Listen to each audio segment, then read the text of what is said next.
प्रतिष्ठिता मनो मे वाचि प्रतिष्ठितम् आविरावे मयेति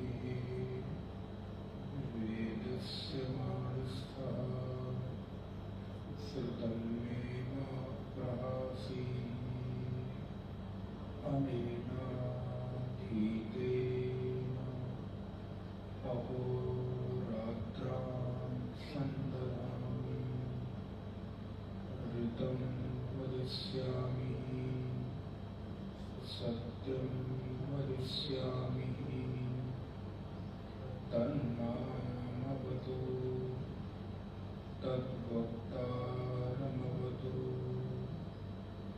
अवतु माम् अवतु वक्तारम्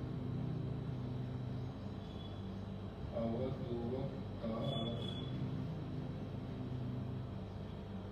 ॐ शान्ति शान्ति शान्ति।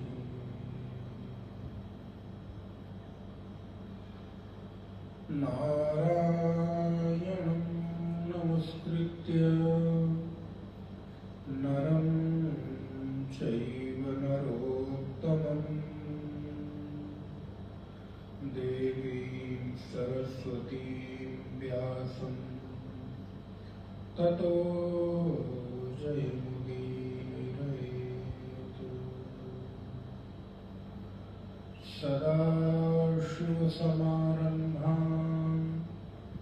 शङ्कराचार्यमध्यमाम्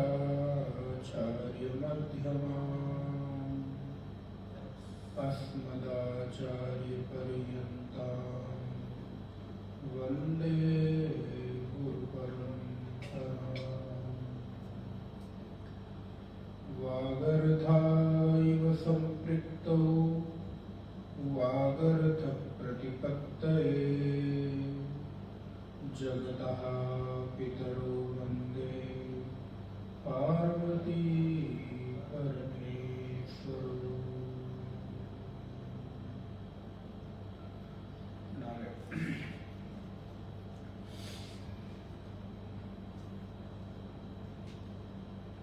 वर्तमान में चल रहे तैत्तिरीय उपनिषद का जो शांति मंत्र है, प्रथम उसको हम लोग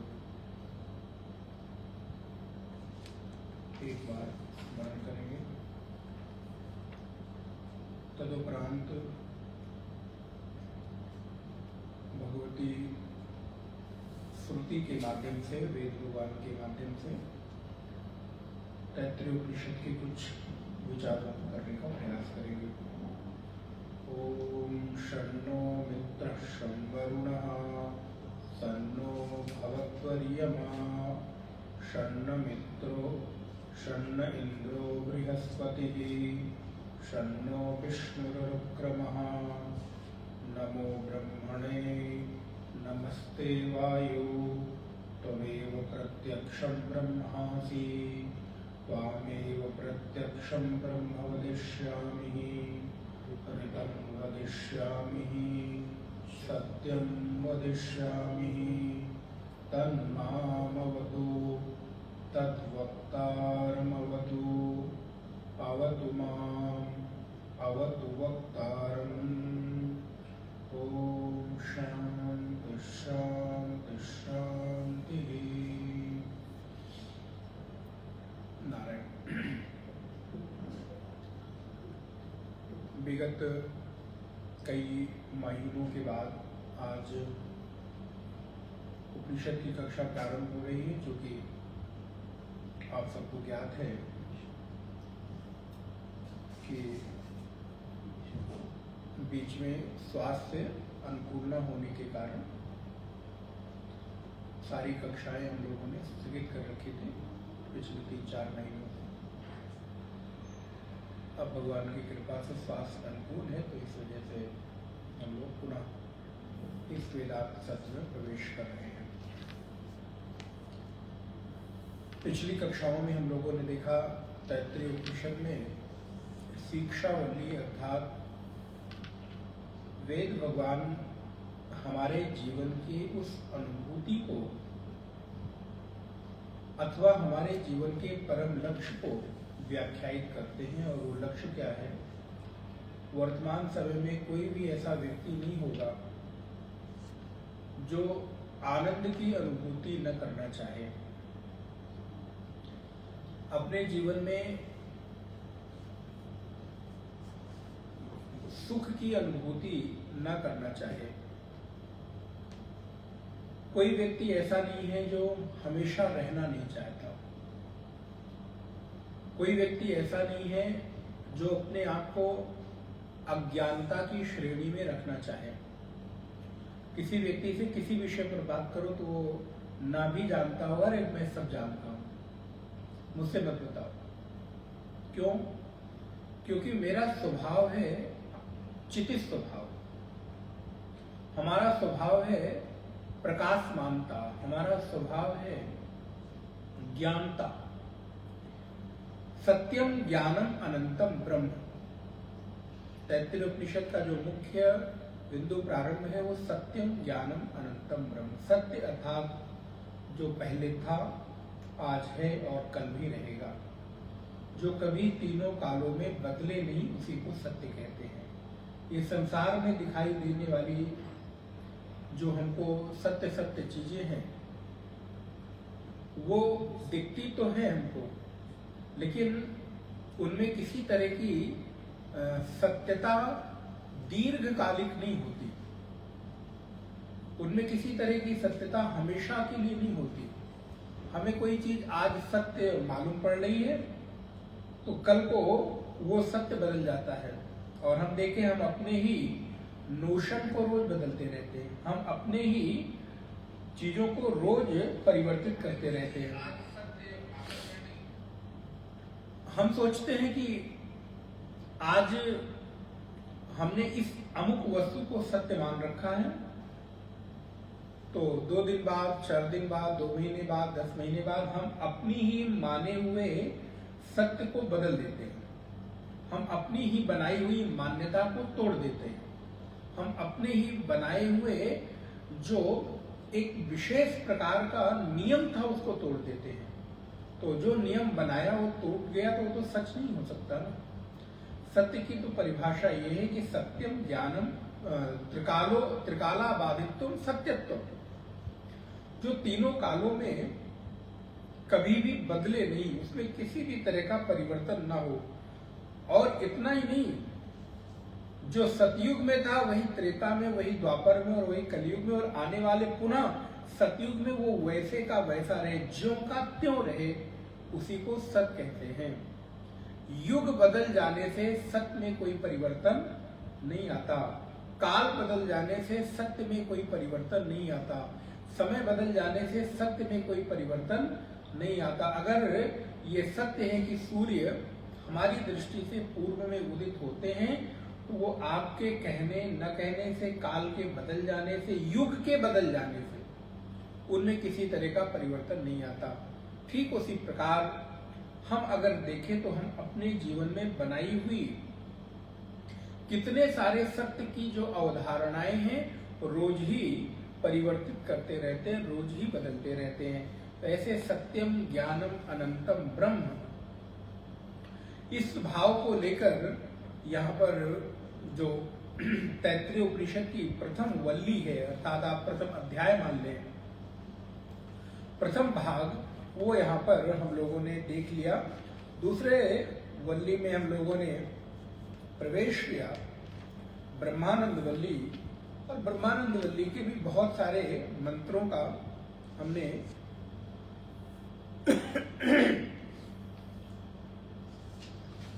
यहाँ पर भाष्य देखा, किंतु फिर भी थोड़ा बहुत पुनः पीछे की चर्चाओं को हम लोग जोड़ने का प्रयास करें। तो जहां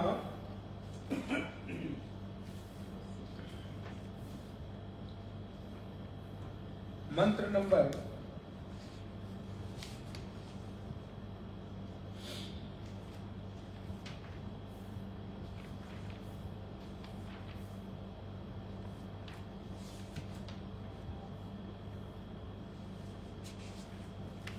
3 से अगर हम देखते हैं वैसे तो पहले से देखा हुआ है, लेकिन फिर भी इसको थोड़ा सा पीछे से हम देखने का प्रयास करते हैं। मंत्र नंबर 3 पर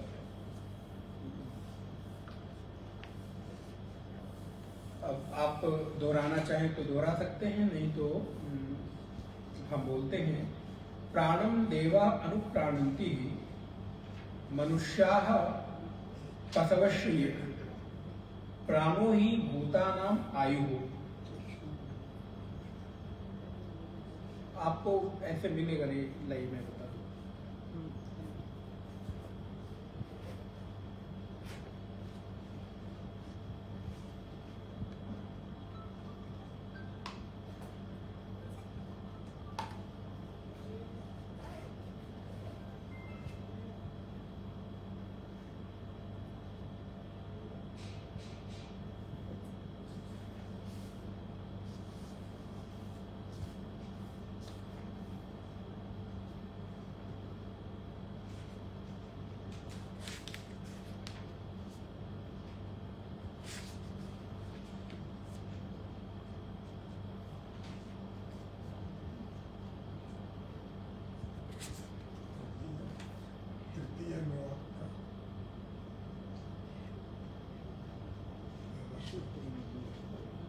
तृतीय अनुवाद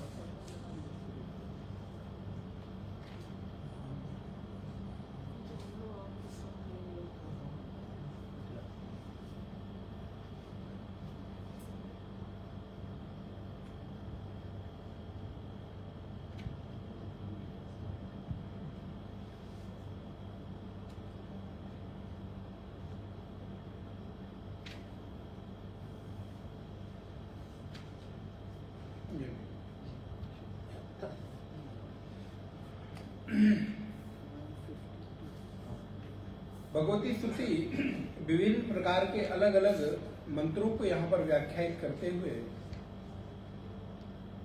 और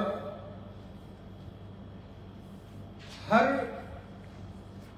विधा से यही एक उद्देश्य है कि किसी भी तरह से हमारे जीवन में इस तत्व की व्याख्या हो जाए, अर्थात ये तत्व प्रतिष्ठित हो जाए।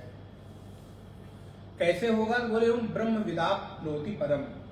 वो जो ब्रह्मविद है वो उस पर ब्रह्म को प्राप्त कर लेता है, और जब ब्रह्म को प्राप्त कर लेता है तो उसकी जो अनुभूति है वो बिल्कुल बदल जाती है। ब्रह्मानंद वल्ली के प्रथम अनुवाक का हम प्रथम मंत्र देख रहे हैं। ओम ब्रह्म विदाप आपनोति परम तदपेशा भ्युक्ता सत्यम ज्ञानम अनंतम ब्रह्म। और सत्यम ज्ञानम अनंतम ब्रह्म की व्याख्या करते हुए भगवान भाष्यकार भगवान शंकराचार्य ने सत्य वो है जो कभी भी किसी भी रूप में बदलता नहीं है। यद रूपेण यद निश्चितम तद रूपम न व्यभिचरति तत् सत्यम। यद रूपेण निश्चितम तद रूपम व्यभिचरत अनुृतम इति उच्यते। बोले जो जैसा जिस रूप में कहा गया उसी रूप में अनुभव में आकर वो वैसा का वैसा बना रहे, उसी को सत्य कहते हैं, जिसमें कभी किसी तरह का परिवर्तन नहीं होता, किसी तरह का बदलाव नहीं होता है। तो भगवती स्तुति यहाँ पर फिर सृष्टि की व्याख्या करती हैं कि यहाँ पर हमारी सृष्टि कैसे होती है। तो अन्नाद वही प्रजा प्रजायन्ते, अन्न से ही प्रजा की उत्पत्ति होती है। आपको उसको आगे पीछे देखना पड़ेगा, 1-2 दिनों में अभ्यास हो जाएगा, प्रयास जब आप देखेंगे। अन्नाद वही प्रजा प्रजायन्ते यह काश पृथ्वी सता अथो अन्ने नैव जीवंती। इस प्रजा की जो हम लोग यहाँ पर उत्पन्न है, जो भी सृष्टि है, उस सृष्टि की उत्पत्ति कैसे होती है? तो कहते हैं अन्नाद वही प्रजा प्रजायन्ते, अन्न से ही पृथ्वी में सारे भूतों की उत्पत्ति होती है। जितने भी भूत हमको दिखाई दे रहे हैं, भूत का तात्पर्य है प्राणी, भूत का तात्पर्य है जितने भी मनुष्य हमको दिखाई दे रहे हैं वो सब अन्न से ही उत्पन्न होते हैं। और महाराज अन्न से कैसे उत्पन्न हो रहे हैं? हम तो माता पिता के माध्यम से उत्पन्न होते हैं। हमारी संतान जब उत्पन्न होती है तो माता पिता के संयोग से ही उत्पन्न होती है। तो बोले हाँ, आपको स्थूल रूप से ये दिख सकता है, लेकिन जब सूक्ष्म रूप से आप जाकर विचार करेंगे तो ये पाएंगे कि कोई भी सृष्टि में उत्पन्न प्राणी बिना मिथुन के उत्पन्न नहीं हो सकता। इसलिए इस जगत को, इस सृष्टि को मैथुनी सृष्टि कहते हैं। मैथुन का तात्पर्य है कि स्त्री और पुरुष के संबंध से उत्पन्न होने वाली जो प्रजा है वो मैथुनी सृष्टि है। और मैथुनी सृष्टि को प्रकट होने के लिए आपके जीवन में आपके द्वारा भक्षण किए गए जो अन्न है, उस अन्न का जो रस बनता है, उस रस के माध्यम से संतान या प्रजा की उत्पत्ति होती है। तो अगर आप कारण में जाकर देखें तो माता पिता दिखाई तो देते हैं, लेकिन असल में माता पिता इस शरीर के माध्यम भर हैं। अंतिम कारण तो अन्न ही है, जो भगवती श्रुति कहती है अन्नाद वै प्रजा प्रजायन्ते, अन्न से ही सारी प्रजा की सृष्टि होती है। तो बोले किस किस की? बोले यह काश पृथ्वी स्थिताः, जो कोई भी पृथ्वी में दिखाई दे रहा है, इस पृथ्वी पर जो कुछ भी उत्पन्न होता है वो सब अन्न से ही उत्पन्न होता है। और अन्न अन्नाद वै अथो अन्ने नैव जीवन्ति, और अन्न से ही हम लोग जीवित हैं। अन्न का तात्पर्य जो हम केवल भोजन देख रहे हैं इसी को अन्न नहीं कहते। अन्न का तात्पर्य है कि हम जो कुछ भी ग्रहण करते हैं, अत्यति अन्नम, आप जो कान से भी ग्रहण कर रहे हैं उसको भी अन्न ही कहते हैं, आंख से जो ग्रहण कर रहे हैं उसको भी अन्न ही कहते हैं, नाक से जो ग्रहण कर रहे हैं उसको भी अन्न ही कहते हैं, स्पर्श से जो आप ग्रहण कर रहे हैं उसको भी अन्न कहते हैं। तो आप जो कुछ भी ग्रहण करते हैं उस सबको अन्न की संज्ञा में रखा गया। ये खाने वाली जो वस्तुएं हैं, आप जो भोजन के रूप में लेते हैं, ये तो बहुत स्थूल है। आपके जीवन में उस अन्न का प्रभाव है, लेकिन उससे ज्यादा प्रभाव आपने आंखों से जो ग्रहण किया उस पर पड़ता है, आपने कानों से जो ग्रहण किया उस पर पड़ता है, आपने जिह्वा के माध्यम से जो स्वाद लिया उसका पड़ता है, आपने स्पर्श के माध्यम से जो अनुभूति की उसका पड़ता है। खाना भोजन तो बहुत स्थूल अन्न है। सूक्ष्म अन्न तो हमारी ये ज्ञानेंद्रियों के माध्यम से हम ग्रहण करते हैं, जो हमारी आंखें हैं, जो हमारे नाक हैं, जो हमारे कान हैं, जो हमारा स्पर्श है, ये भी तो हम आखिर ग्रहण ही कर रहे हैं ना। इसलिए आप भागवत जी में देखेंगे तो क्या कहते हैं? बोले पिबत भागवतम रसमालयम, जो कानों के माध्यम से पिया जा रहा है। बोले पीने के लिए तो हम मुख से ही पीते हैं, लेकिन भागवत जी तो कहते हैं कि कानों के माध्यम से नित्य जो भगवान की कथा का स्मरण कर रहा है अथवा उनके चरित्र का श्रवण कर रहा है। बोले पिबत भागवतम रसम आलयम मुहुरहो रसिका भुवि भावुकाः, कब तक पीते रहो? बोले भगवान की कथा को कानों के माध्यम से पियो। अब अगर कोई सामान्य व्यक्ति देख ले अथवा सुन ले तो कहेगा कि देखो ये लोग कैसे मूर्ख लोग हैं, पीना तो खाना तो मुख का काम है, कान का थोड़ा ना है। तो अब क्या करें? तो बोले इस ग्रंथ को मिक्सी में डालो और ग्राइंडर चला के इसका जूस बना दो और कान से डाल दो, पीना हो जाएगा। बोले नहीं नहीं, जब तक शास्त्र का श्रवण, सद्गुरु का सानिध्य प्राप्त नहीं होगा तब तक इसका अर्थ प्रकट नहीं होगा। पिबत भागवतम का तात्पर्य है कि आपने शब्दों के माध्यम से जो कुछ भी सुना है उसको आपने स्वीकार करके अपने जीवन में धारण किया, इसलिए कानों के माध्यम से भी आप ग्रहण करते हैं। आप ये जो रूप देख रहे हैं, मकान, दुकान, घर, गाड़ी, मोटर, बंगला, कुर्सी, सोफा, मोबाइल, टेबल, माइक, पुस्तक, ये सब भी तो हम देखकर भीतर ग्रहण ही कर रहे हैं ना। आंखों के माध्यम से इनका हमको ज्ञान हो रहा है।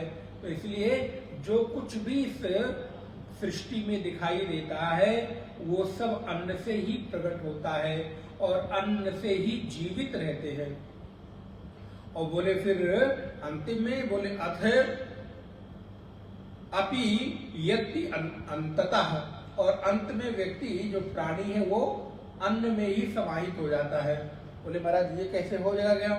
बोले चूंकि जब आपका शरीर इस संसार से विदा हो जाता है तो आप भी किसी के लिए अन्न ही बन जाते हो। आपका शरीर कोई कीड़े खाते हैं, कोई जीव जंतु खाता है, तो यह शरीर अगर देखिए तो ये भी किसी का अन्न ही है।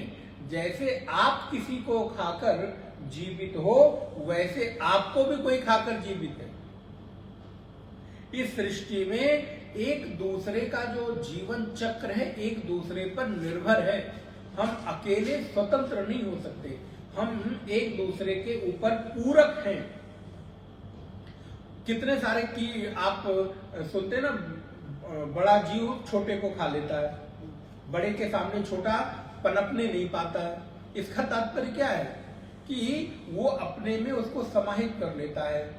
छोटे छोटे जीव जंतुओं को बड़े जीव जंतु खाते हैं। अच्छा, अगर आपको कभी देखा हो घरों में जिस समय वर्षा ऋतु आती है और बहुत सारे कीड़े मकोड़े आपके लाइट के सामने उड़ते रहते, पतंगे उड़ते रहते।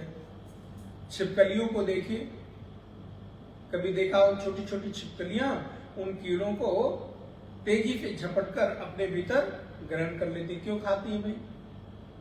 क्योंकि उनका अन्न है और वो अपने अन्न पर घात लगाए बैठे हुए हैं।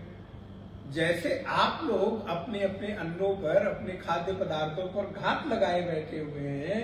उपनिषद ने यह उदाहरण दिया, बोले जैसे किसान जब खेत में बीज बोता है तो 3-4 महीने बैठकर प्रतीक्षा करता है, वेट करता है, और जब वो फसल पक जाती है तो वो उसको काट कर अपने घर में लाकर रखता है और उससे अपना जीवन यापन करता है।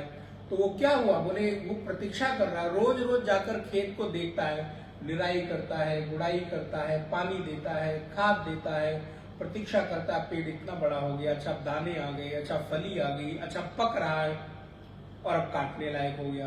तो जैसे वो घात लगाए बैठा हुआ है अपने जीवन को यापन करने के लिए, तो बोले ठीक उसी तरह इस संसार में एक दूसरे के पूरक हैं हम। इसलिए पूरी की पूरी सृष्टि अन्न पर ही निर्भर है और अंत में अन्न में ही जाकर समाहित हो जाती है। इसलिए अन्नम ही भूतानाम ज्येष्ठम, सारे भूतों में अन्न ही ज्येष्ठ है अर्थात श्रेष्ठ है। ये सारी चर्चाएं भगवती श्रुति ने यहाँ पर हम लोगों को की और ये बताया कि पूरी की पूरी जो प्रजा है वो अन्न से ही जीवित होती है। और उसके बाद अन्न के बाद आता है प्राण। देखिए, सबसे पहले किसी भी व्यक्ति का जन्म होता है तो उसका शरीर बनता है। विज्ञान भी इस बात को स्वीकार करता है, साइंस भी कहती है माता पिता के माध्यम से जब किसी संतान की उत्पत्ति होती है तो पहले प्राण नहीं आता, पहले शरीर बनता है। माँ के गर्भ में उस बच्चे का पिंड तैयार हुआ और फिर उसके बाद उसमें प्राण आते हैं, संचार होता है, उसमें ऊर्जा आती है, वो कुछ क्रियाकलाप करना प्रारंभ होता है। तो प्राण और अन्न और अन्न के बाद प्राण। तो यहाँ पर कहते हैं प्राणम देवा अनुप्राणंति। अन्न से तो वो शरीर बना, लेकिन प्राण से, बोले प्राण से वो जीवित रहता है। अगर हमारे और आपके भीतर प्राण निकाल दिए जाएं तो इस शरीर का कोई औचित्य नहीं रह जाएगा। हमारे और आपके सामने हमारे कितने सारे स्वजन, अगर प्राण नहीं रहा इस शरीर में तो निष्प्राण होकर पड़े हुए हैं, लेकिन उस शरीर का कोई औचित्य नहीं रहा और बल्कि धीरे धीरे करके वो शरीर क्षरण को प्राप्त होने लगता है। अगर 2 दिन 3 दिन आप उस शरीर को ऐसे ही छोड़ दीजिए तो वो सड़ने लगता है, गलने लगता है, उसमें से दुर्गंध आने लगती है। आप देखिए कौन सी ऐसी चीज थी जिसके होने से शरीर की महत्ता थी, शरीर की कीमत थी, लेकिन एक ऐसा तत्व है जिसको हम न जानते हैं, न देखते हैं, न उसकी हमारी अनुभूति है, फिर भी उसके न रहने पर हमारा पूरा का पूरा ये शरीर समाप्त हो जाता है, इसमें दुर्गंध आने लगती है, इसको कोई छूना नहीं चाहता, इसके आसपास कोई आना नहीं चाहता, और वहां से स्पर्श करके आओ तो फिर हम अपने आप को अशुद्ध मान लेते हैं, फिर हम कहते हैं कपड़े बदलो, स्नान करो, पवित्र हो। अब आप सोचिए, जीवित रहते हुए जिस व्यक्ति को छूने से, स्पर्श करने से हमको ऊर्जा की अनुभूति होती थी, हमको एक विशेष प्रकार का आनंद मिलता था, अब उसी व्यक्ति के एक तत्व के निकल जाने से वो शरीर व्यर्थ हो गया, निरर्थक हो गया, अब वो अशुद्ध हो गया, अपवित्र हो गया। आप विचार करके देखिए कि एक जीव के, जिस जीव को हमने देखा भी नहीं, जानते भी नहीं, उसके ना होने भर से इस शरीर का कोई महत्व नहीं रह गया। तो भगवती श्रुति कहती प्राणम देवा अनुप्राणंति, जो प्राण है उन प्राणों के पीछे जो एक तत्व बैठा हुआ है, उसी से ये सारी इंद्रियां जीवित होती हैं, उनके भीतर जीवन आता है। मनुष्याः पशवश्चये।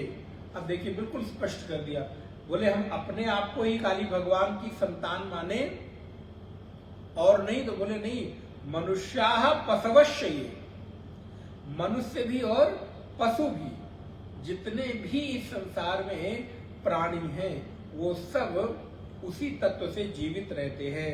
प्राणो ही भूतानाम आयु, और सभी भूतों की प्राण ही एकमात्र आयु है। प्राण न रहने पर हमारी आयु नहीं रह जाती और हम अपने आप को किसी भी उपयोगी सिद्ध नहीं कर पाते। इसलिए तस्मात् सर्वायुषम उच्यते, इसलिए सभी को प्राण कहा गया है, सभी को आयु कही गई है।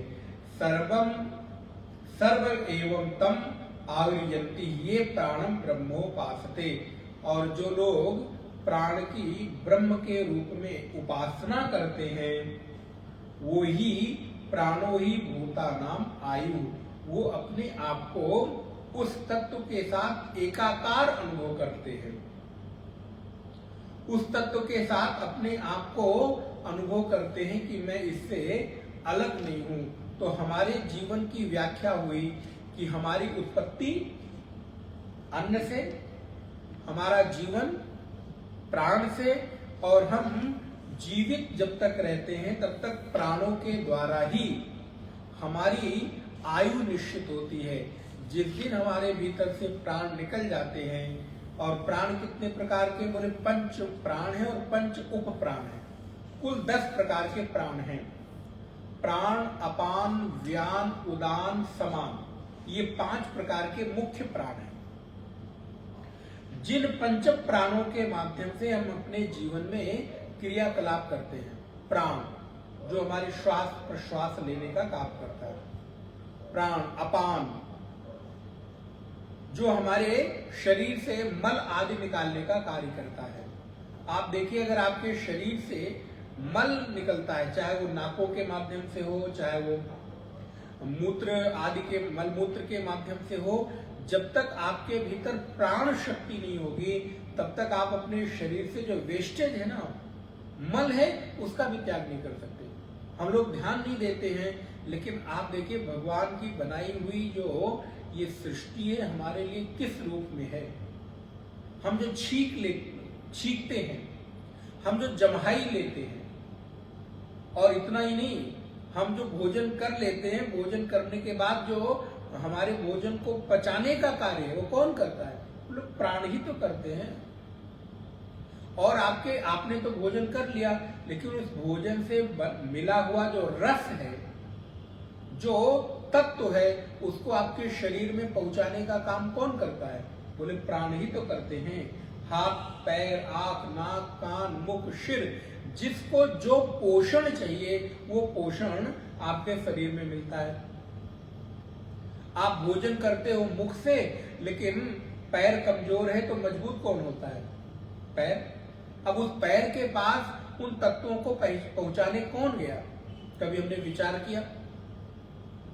पता चला हाथ में कमजोरी आई, डॉक्टर ने कहा कि आप ये दवा खा लो अथवा ये प्रोटीन विटामिन लो, तो आप खा तो मुख से रहे हो, लेकिन ठीक क्या हो रहा है?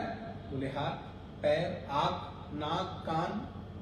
तो इस आपके सारे शरीर में जो तत्वों को एक दूसरे इंद्रियों तक पहुंचाता है वो भी प्राण ही है। इसलिए प्राण हमारे शरीर की आयु है, जीवन है। और फिर कहते हैं यतो वाचो निवर्तन्ते अप्राप्य मनसा सह। अब यहां से उस ब्रह्म तत्व का मुख्य विषय पर हम लोग आए। यहां से उस ब्रह्म तत्व का जो व्याख्या है वो प्रारंभ करते हैं और कहते हैं यतो वाचो निवर्तन्ते अप्राप्य मनसा सह। बोले ये सब जो कर रहा है ना, उसको आप अपनी वाणी के द्वारा प्राप्त नहीं कर सकते, उसको आप अपनी इंद्रियों के द्वारा प्राप्त नहीं कर सकते। वो मन, बुद्धि, विषय, वाणी का विषय नहीं है। जहां मन जाकर वापस लौट आए, जहां बुद्धि जाकर वापस लौट आए, वो ऐसा सूक्ष्म ब्रह्म तत्व है। यतो वाचो निवर्तन्ते अप्राप्य मनसा सह, जिसको आज तक मन ने प्राप्त नहीं कर सका। मन चाहता तो है उस तत्व को प्राप्त करना, लेकिन जा जाकर लौट आता है। आप देखिए, आप पूजा पाठ करने बैठते हैं, ध्यान करने बैठते हैं, थोड़ी देर के लिए मन एक क्षण के लिए गया और फिर लौट आया। बहुत स्थूल अनुभव बता रहे हैं आपको। 2 सेकंड के लिए मन गया और फिर लौट आया। हमारे मन में कितनी चंचलता है, हमारे मन में कितनी अस्थिरता है कि हम थोड़ी देर के लिए भी अपने मन को उस चेतना के साथ एकाकार नहीं कर सकते। अरे उस चेतना के साथ तो एकाकार करने की बात दूर की है। आप संसार के किसी स्थूल विषय पर 5 मिनट अपना ध्यान केंद्रित नहीं कर सकते। अच्छा चलो, आप अपने बेटे बेटी को, पति पत्नी को, भाई बंधु को, अपने किसी प्रिय को बहुत मानते हो, बहुत प्रेम करते हो, उसके बिना एक क्षण भी रहना कठिन होता है। आप केवल और केवल 5 मिनट तो ज्यादा हो गया, 2 मिनट उसका चेहरा अपनी आंखों के सामने लाके रखो, लेकिन शर्त यह है ईमानदारी पूर्वक एक क्षण के लिए भी उसका चेहरा ओझल न हो। आएगा फिर चला जाएगा, फिर याद कर करके कोशिश, अरे जब उसका चेहरा था कैसे। वर्षों वर्ष हम साथ बिता लेते हैं, फिर भी उसके चेहरे को याद करने के लिए हमको जोर डालना पड़ता है। अच्छा, ऐसा तो आप था, ऐसा काम था, ऐसा मुख था। क्या हुआ? बोले मन इतना महाराज कमजोर है कि आप संसार के सामान्य विषय वस्तु का चिंतन नहीं कर सकते, तो उस ब्रह्म के चिंतन, तो 2 अगरबत्ती जला के, 1 दिया जला के हमको लगता है हम बहुत बड़े धार्मिक हो गए, भगवान अभी तक मिले नहीं।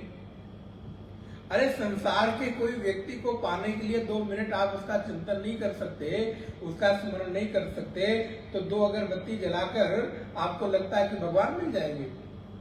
नहीं, वो एक आपके जीवन की साधन पद्धति है। आप इतने बड़े भी एकाग्र साधक नहीं हो गए कि केवल इतने भर से आप अपने आप को धार्मिक और आध्यात्मिक कहकर संतुष्ट हो जाओ। लेकिन हम लोगों की स्थिति यही है। पता चला कि महाराज 2 मिनट भी ध्यान एकाग्र होकर स्मृति में नहीं आ रहे, ढूंढना पड़ता है भगवान है कहां, और चित्त विषय वस्तुओं में न जाने किन किन चीजों में उलझा रहता है।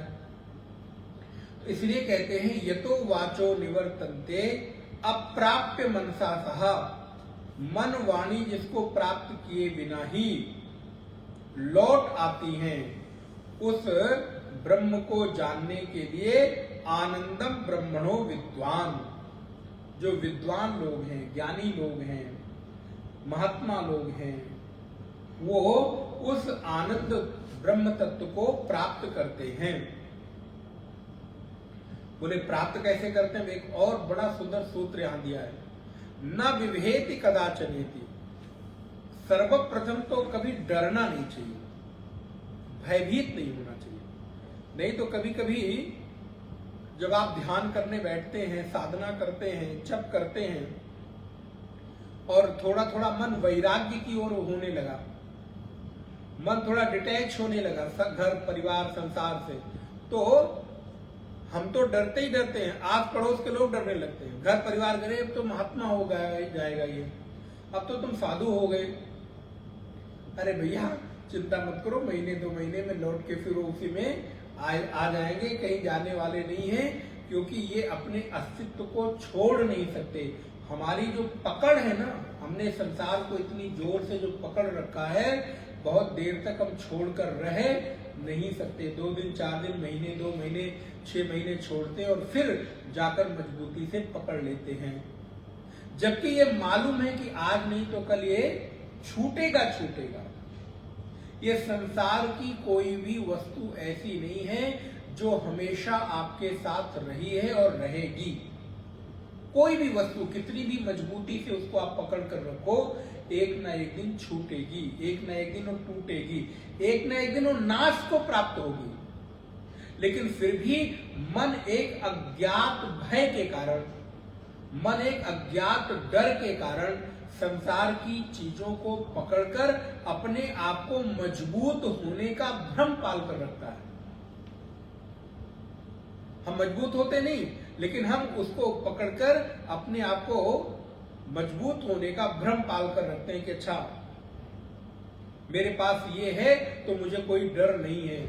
अरे वो चीजें होने के बाद भी तो कितने सारे भय आपके पीछे लगे हैं, डर लगे हुए हैं। इसलिए भगवती श्रुति कहती इस तत्व को वही प्राप्त करते हैं, न विभेति कदाचनेति,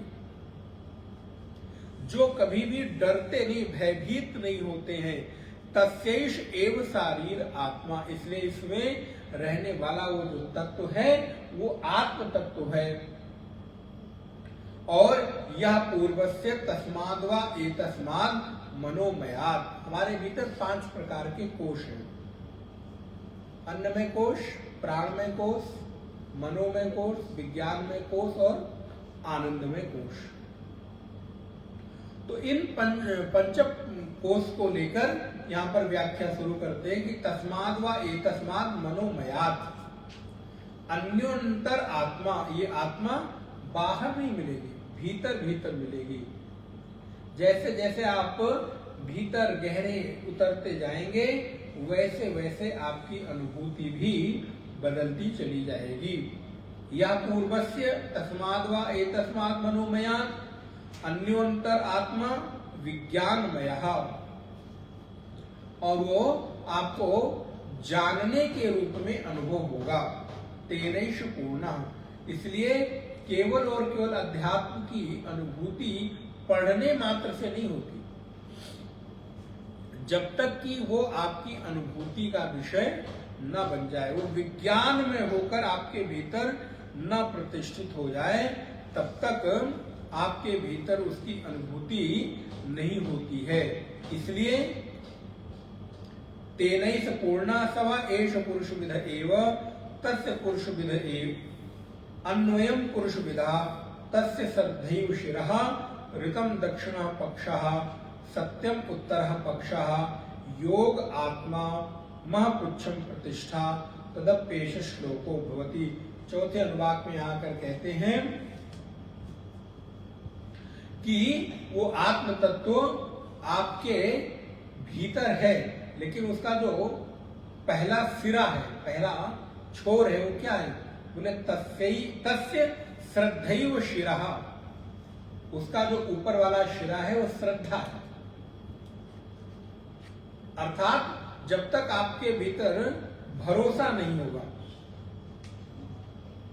जब तक आपके भीतर एक पकड़ने की मजबूत भावना की प्रबलता नहीं होगी, और दूसरा बोले ऋतम दक्षिण पक्षा, ऋत माने होता है सत्य, तो एक है श्रद्धा और दूसरी है सत्यता।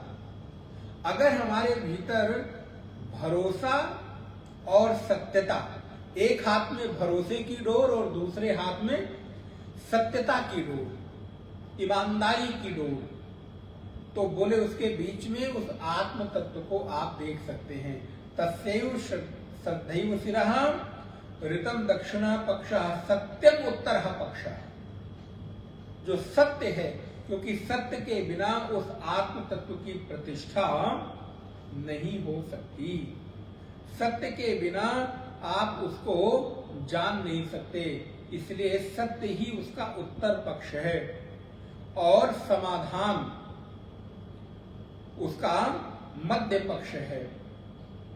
योग आत्मा महपुच्छम प्रतिष्ठा, इसलिए महतत्व में वो आत्म तत्व आत्म चैतन्य प्रतिष्ठित है।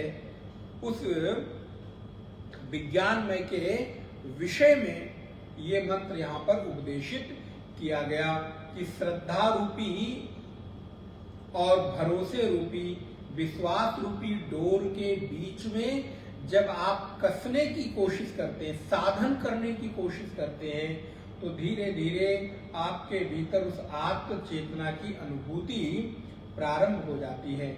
जब तक आपके भीतर भरोसा नहीं आता, आपके भीतर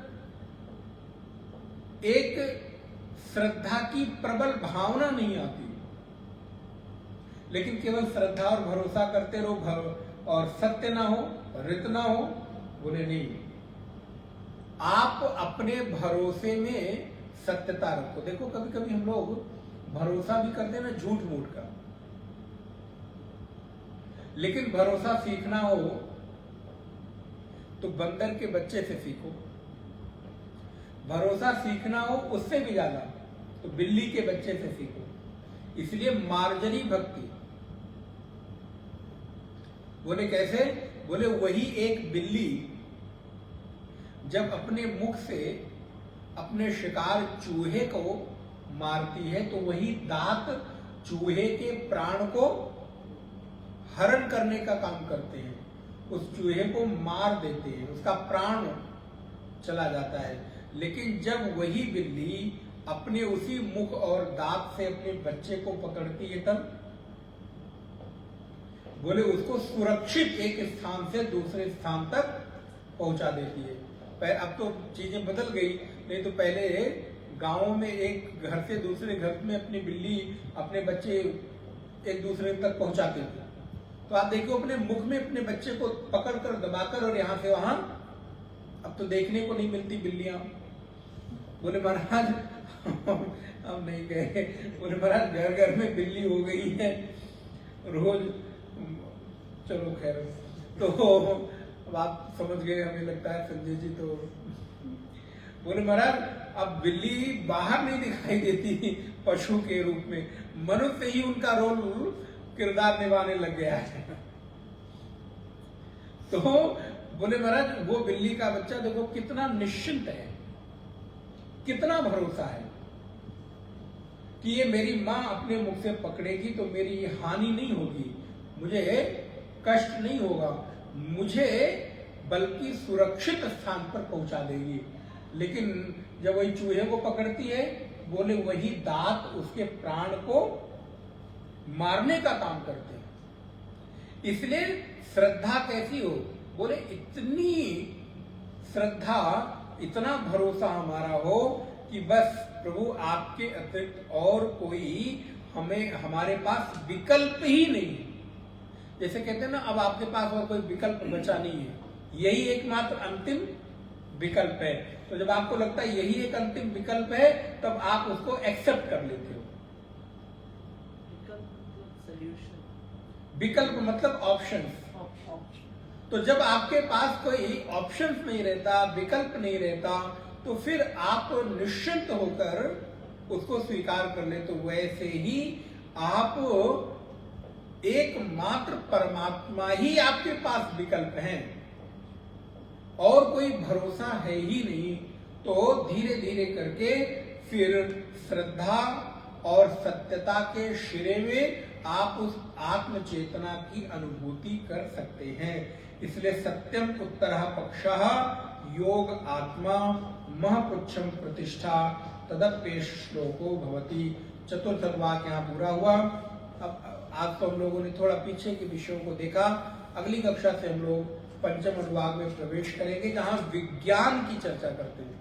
विज्ञान का तात्पर्य आपके भीतर जो एक अनुभूति का विषय है, उस पर, उस आत्मचेतना को कैसे हम जान सकते हैं, इस पर थोड़ा विचार करेंगे। मैं इस मंत्र को पढ़ देता हूँ। आप लोगों को मिला नहीं? सभी को मिल गया? मिल गया। तो अगर आप चाहें तो दोहरा सकते हैं। विज्ञानम यज्ञम तनुते, विज्ञानं यज्ञं तनुते, कर्माणि तनुतेऽपि च, कर्माणि तनुतेऽपि च, विज्ञानं देवा सर्वे, विज्ञानं देवा सर्वे, ब्रह्मज्येष्ठम् उपासते, ब्रह्मज्येष्ठम् उपासते, विज्ञानं ब्रह्म चेद्वेदः, विज्ञानं ब्रह्म चेद्वेद, तस्माच्चेन्न प्रमादति, तस्माच्चेन्न प्रमादति, शरीरं पाप्मनो हित्वा, शरीरे आत्मनो हित्वा, सर्वान् कामान् समश्नुत इति, सर्वान् कामान् समश्नुते, तस्यैष एव शारीर आत्मा, तस्यैव शारीर आत्मा, तस्यैष एषः, तस्यैष एवः शारीर आत्मा, तस्यैव शारीर आत्मा, यः पूर्वस्य, यः पूर्वस्य, तस्माद् वा एतस्माद्, एतस्मात् विज्ञानमयात्, अन्यो अन्तर आत्मा, आनंदमयः, तेनैष पूर्णः, सा वा एष पुरुषविद एव, तस्य पुरुषविदताम्, अन्वयं पुरुषविदः, तस्य प्रियमेव शिरः, मोदो दक्षिणः पक्षः, प्रमोदः उत्तरः पक्षः, आनंद आत्मा, आनंद आत्मा, ब्रह्मपुच्छं प्रतिष्ठा, ब्रह्मपुच्छं प्रतिष्ठा, ब्रह्मपुच्छं प्रतिष्ठा, ब्रह्मपुच्छं प्रतिष्ठा, तदप्ये श्लोको भवति। तदप्ये श्लोको भवति। ओम पूर्णमदः पूर्णमिदं पूर्णात् पूर्णमुदच्यते, पूर्णस्य पूर्णमादाय पूर्णमेवावशिष्यते। ओम शांति शांति शांति। हरि ओम। श्री गुरुभ्यो